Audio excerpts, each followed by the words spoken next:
fellow peers, Sofia Static here, and welcome to another installment of Closeted Anime Geek, a series where I analyze, review, and discuss things pertaining to anime.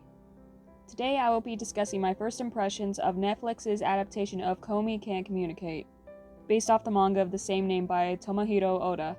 Now, to clarify, I have not read the manga, so rather than comparing the two mediums, I will be giving my opinions based on the show alone. I will not know how they differ and how they are the same. If I happen to read the manga in the future, I will make separate videos comparing the two mediums. With that in mind, let's get to my thoughts and inputs on Komi Can't Communicate. This anime is a comedy about two high school students.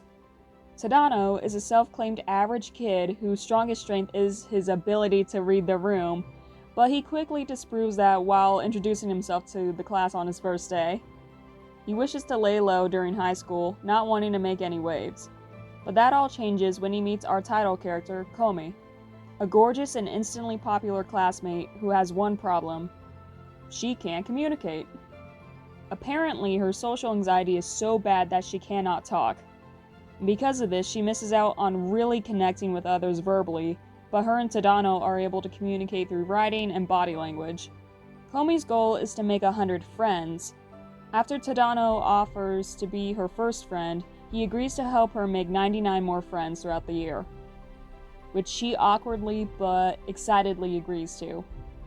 However, according to the narrator, the private high school they go to has a variety of unique students, which might make it a challenge for our main characters to befriend.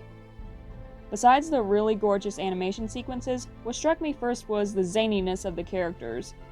Correct me if I'm wrong, but there's something very Scott Pilgrim about some of the more comedic sequences and character moments. Like any decent first episode, it sets us up for the basic premise, what to expect, how the world works, and how the characters interact. And I think that episode was effective, but I can't say how effective it was until I finish this season. It's a standard high school setting, but the supposed uniqueness of these characters are what has to keep our interest. I have confidence that our main duo will maintain our interest throughout the show while steadily going through their respective character arcs. I'm assuming Tadano will learn to properly read a room and not be afraid to make a couple of waves. And I'm assuming Komi will learn to open up, manage her social anxiety, and gradually find more effective ways to communicate. Now, Netflix has been growing their anime catalog for a while now, and there's plenty of good shows that I like. And Komi isn't the only anime that has come out this season. So why have I chosen to focus on this anime in particular? Well, it's because of anxiety. You see, I suffer some degree of anxiety.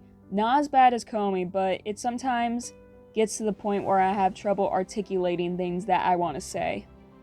Even the voice you hear now coming out of me is sometimes a pain to record. I stammer, I pause, I simply don't like how my voice sounds. Sometimes it takes hours to get a half-decent take.